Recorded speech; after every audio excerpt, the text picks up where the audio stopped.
Hello students, आज हम कक्षा 12वीं की पूरक पाठ्य पुस्तक वितान का पाठ अतीत में दबे पांव का भाग 3 शुरू करने जा रहे हैं। इस पाठ में हमने देखा है कि लेखक ने कितने सुंदर तरीके से जो उसकी यात्रा थी उसको हमारे सामने रखा है, और वो यात्रा है इतिहास की। जो हमारे इतिहास की दो सबसे बड़ी संस्कृतियां हैं, हड़प्पा और मोहनजोदड़ो, वहाँ की यात्रा है, जिसका बहुत ही सुंदर चित्रण उन्होंने हमारे समक्ष प्रस्तुत किया है।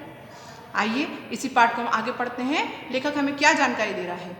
हम पहले स्तूप के टीले से महाकुंड के विहार की दिशा में उतरे और दाएं तरफ एक लंबी गली दिखती है उसको। मतलब पहले वो जिस स्तूप में गए थे, जिसका कि हमने चित्र देखा था अभी यहाँ पर पिछले वीडियो में, कि उस स्तूप से जब वो नीचे उतरते हैं तो दाहिनी तरफ से एक लंबी सी गली जाती हुई दिखती है उसको, और उसके आगे एक महाकुंड है। कुंड मतलब बड़ा सा कुंड, इसमें पानी भरा होता है, महाकुंड है। पता नहीं सायास या संयोग के धरोहर के प्रबंधकों ने उस गली का नाम देव मार्ग रख दिया है।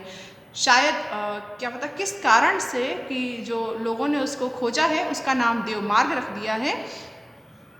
माना जाता है कि उस सभ्यता में सामूहिक स्नान की किसी अनुष्ठान का अंग होता था। जैसे कि आज भी आप लोग देखें, हमारे यहाँ मकर संक्रांति का त्यौहार है या कौन सी तिथियाँ होती है, मुख्य त्योहारों पर हम लोग जलाशयों में, कुंडों में, तीर्थों में, नदियों में नहाने जाते हैं। उसी प्रकार से वहाँ पर भी किसी किसी समय पर, विशेष अनुष्ठान के समय पर सामूहिक रूप से स्नान का बड़ा महत्व रहा होगा। उसी का उदाहरण हमें उस कुंड को देखकर पता चलता है।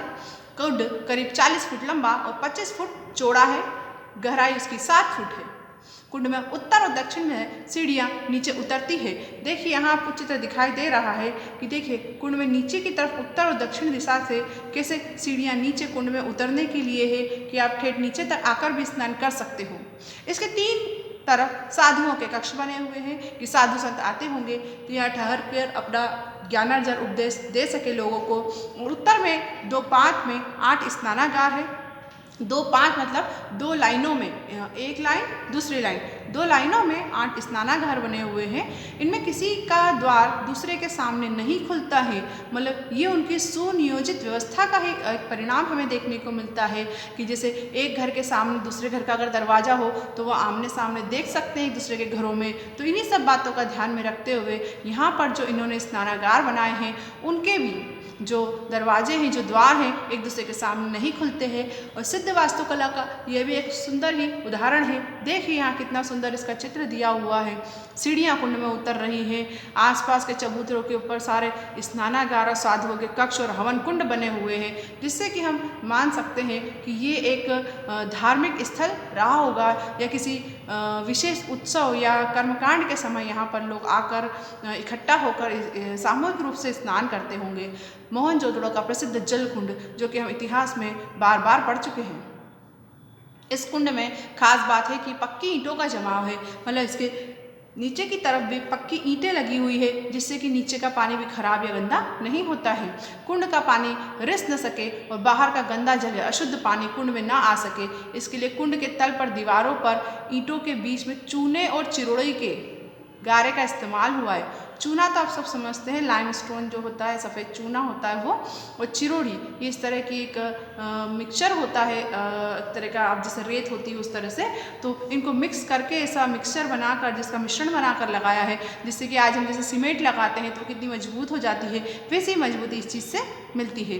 पार्श्व की दीवारों के साथ दूसरी दीवार खड़ी की गई है, जिसमें सफ़ेद डामर का प्रयोग किया गया है। आपको पता है डामर कितना मजबूत और कितना पक्का होता है, जिसका भी यहाँ पर प्रयोग किया गया है। कुंड के पानी के बंदोबस्त के लिए एक तरफ कुआं है और दोहरे घेर वाला अकेला कुआं है।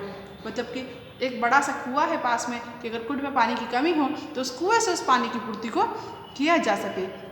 और ये दोहरे घेरे वाला, मतलब कि जितना एक साधारण कुआं होता है उससे दोगुना डबल घेरे वाला एक बड़ा सा कुआं है। इसे भी कुंड के पवित्र और अनुष्ठानिक होने का प्रमाण माना जाता है। कुंड से पानी को बाहर बहाने के लिए नालियाँ बनी हुई है कि कुंड का जो गंदा पानी खाली करने के लिए, साफ करने के लिए नालियाँ बनी हुई है। और यही उसकी खासियत है कि ये पक्की ईंटों से बनी और ईंटों से ढकी हुई है। मतलब जो नालियाँ बनी है वो भी कच्ची नहीं है, पक्की है और ईंटों से ढकी हुई है। देखिए जल निकासी का उन्नत प्रबंध जो सिंधु घाटी की अनोखी विशेषता है। यहाँ फिर से आपको चित्र दिया हुआ है, आप देखिए कितनी बड़ी बड़ी, कितनी चौड़ी चौड़ी और पक्की और मजबूत नालियाँ यहाँ पर ईंटों की बनी हुई हैं। पक्की और आकार में समरूप धूसर ईंटें तो सिंधु घाटी के सभ्यता की विशिष्ट पहचान मानी गई है। ढकी हुई नालियों का उल्लेख भी पुरातत्व विद्वान और इतिहासकार जोर देकर करते हैं कि पानी निकासी का ऐसा सुव्यवस्थित बंदोबस्त इससे पहले के इतिहास में कहीं भी देखने को मिलता नहीं है। मतलब पक्की और आकार में समरूप, मतलब सारी ईंटें एक जैसी, जैसे किसी सांचे में ढालकर बनाई गई हो ऐसी ईंटें। और धूसर ईंटें मतलब कि पकने के बाद ईंटें जो धूसर रंग होता है, भूरा भूरा सा उसका रंग हो जाता है, यही तो सिंधु घाटी की सबसे बड़ी पहचान है।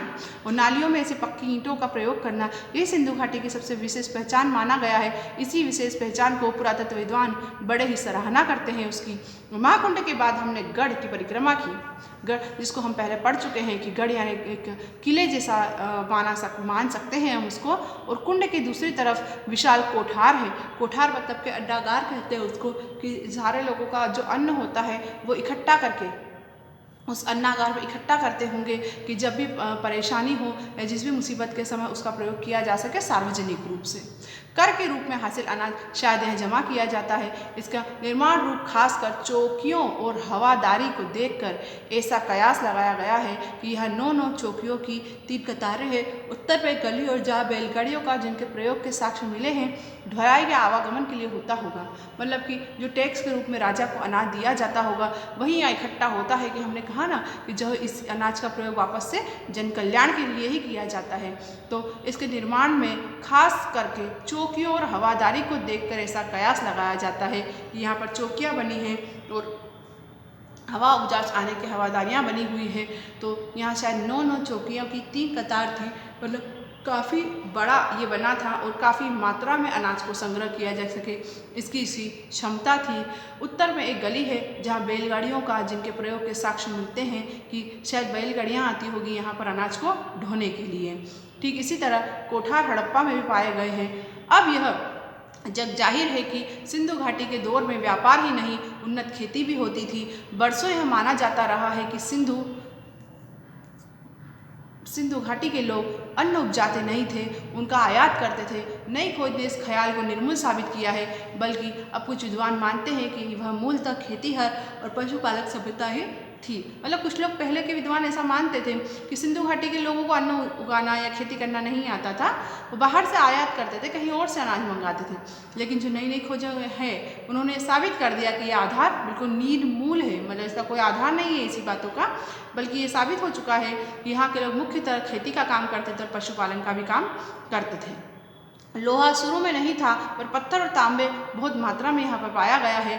पत्थर सिंध में ही था, तांबे की खदानें राजस्थान में थी और इनके उपकरण खेती बाड़ी में प्रयोग किए जाते थे, जबकि मिस्र और सुमेर में चकमक और लकड़ी के उपकरण इस्तेमाल होते थे। तो मतलब लोहे के, ये लोग पहले लोहे को नहीं जानते थे और पत्थर और तांबे का बहुत प्रयोग किया जाता था। सिंध में पत्थर सिंध में था, सिंध प्रदेश जो सिंधु नदी के पास वाला है। तांबे की खदानें राजस्थान में थी, जिसको कि भरवेली खदान यहाँ की बहुत ही प्रसिद्ध है। और इनके उपकरण खेती बाड़ी के प्रयोग में करते थे, इनके उपकरण बनाए जाते थे। जबकि मिस्र और सुमेर में चकमक और लकड़ी के उपकरण होते थे। मिस्र सभ्यता और सुमेर की सभ्यता भी हड़प्पा और मोहनजोदड़ो के ही समान अति प्राचीन विश्व की सभ्यता मानी गई है। उस समय वहाँ पर चकमक और लकड़ी के उपकरण, चकमक एक तरह का पत्थर होता है जिससे कि बहुत जल्दी आग उत्पन्न हो जाती है, उसे सफ़ेद जैसा रंग का होता है, उस पत्थर को चकमक पत्थर कहते हैं। और उसका और लकड़ी का प्रयोग करके वहाँ इन तरह के उपकरण बनाए जाते थे। इतिहासकार फरहान अबीब ऐसा बोलते हैं कि यहाँ के लोगों को रबी की फसल लेते थे, यहाँ के लोगों को रबी की फसल लेना आता था, जैसे कपास, गेहूँ, जौ, सरसों और चने की उपज के पुख्ता खुदाई के सबूत तो यहाँ मिले हैं। और वो सभ्यता का तर युग था जो धीमे धीमे सूखे में ढल गया। विद्वानों का मानना है कि यहाँ ज्वार, बाजरा, रागी की उपज भी होती थी और लोग खरबूजे, अंगूर ये भी उगाते थे, ऐसे प्रमाण हमें मिले हैं। झाड़ियों से बेर जमा करते थे, कपास की खेती भी करते थे। कपास को छोड़कर बाकी सबके बीज यहाँ पर हमें प्राप्त हुए हैं कि ये चीज़ों की खेती यहाँ पर होती थी। उन्हें परखा गया है, कपास के बीज तो नहीं पर सूती कपड़ा मिला है। तो बिल्कुल साधारण सी बात है कि अगर सूती कपड़ा मिला है तो कपास से ही बना होगा, है ना। तो कपास की खेती ये लोग करते होंगे। ये दुनिया में सूत के 2 सबसे पुराने नमूनों में से एक है। दूसरा सूती कपड़ा 3000 ईसा पूर्व का है जो जॉर्डन में हमको मिला है। मोहनजोदड़ो में सूत की कताई बुनाई के साथ साथ उसकी रंगाई भी होती थी और रंगाई का एक छोटा कारखाना खुदाई में माधव स्वरूप वत्स को मिला था, जो कि छाल्टी, लिलन और ऊन हैं। अब वहाँ पर छाल्टी, जिसको हम आज लिलन बोलते हैं ना, वैसा छाल्टी होता था और ऊन भी कहा जाता है उसको, जो कहाँ से मिला है, माधव स्वरूप वत्स उनको मिला है वहाँ से। और यहाँ सुमेर से आयात होता था, शायद सूत उनको निर्यात होता हो। यहाँ से ये लोग क्या आयात करते थे, ऊन और लिनन ऐसे कपड़े आयात करते थे और सूत उसको निर्यात करते थे, यहाँ से भेजते थे उसके बदले में। जैसा कि बाद में सिंध से मध्य एशिया और यूरोप को सदियों हुआ, प्रसंगवश मेसोपोटामिया के शिलालेखों में मोहनजोदड़ो के लिए मेहुला शब्द का संभावित प्रयोग मिलता है। मतलब मध्य एशिया यूरोप की में सदियों से जो खोज चल रही है उसमें बताते हैं कि मेसोपोटामिया का जो शिलालेख है उसमें मोहनजोदड़ो को मेहुला शब्द का प्रयोग करा है। इससे हम बता सकते हैं कि शायद उस समय मेसोपोटामिया की सभ्यता और मोहनजोदड़ो की सभ्यता के बीच में कहीं ना कहीं कोई संपर्क रहा होगा या व्यापारिक संबंध या किसी प्रकार का संबंध जरूर रहा होगा।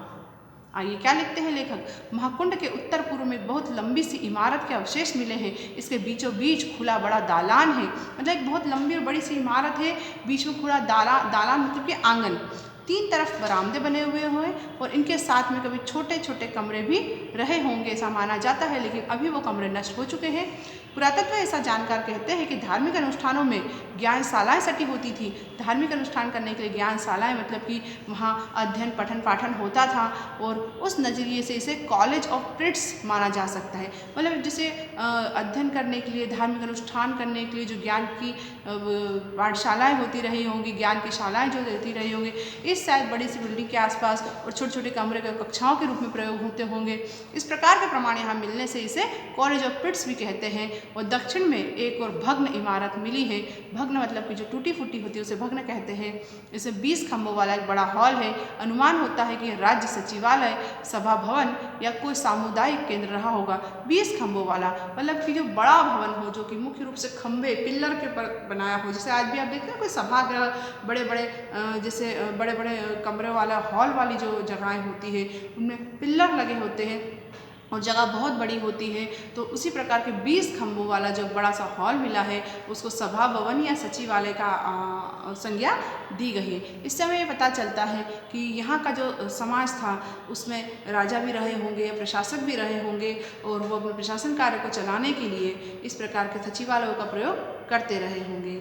इस पाठ में हमने आज और बहुत सी जानकारियों को इकट्ठा करा है कि लेखक ने वहाँ भ्रमण करके हमें बहुत ही अच्छी सुंदर सुंदर और बहुत ही महत्वपूर्ण जानकारियाँ हमें उपलब्ध कराई है, जिससे कि हम वहाँ नहीं जा पाकर भी वहाँ की सारी ही चीज़ों का आनंद और वहाँ के स्थान का रमणीय दृश्य हमारे मन में हम बना पा रहे हैं। इस पाठ का भी और भाग हमें पढ़ना बाकी है, जो कि हम आगे के भाग में निरंतर चालू रखेंगे। आशा है अभी तक का भाग आपको अच्छे से समझ में आया होगा। धन्यवाद।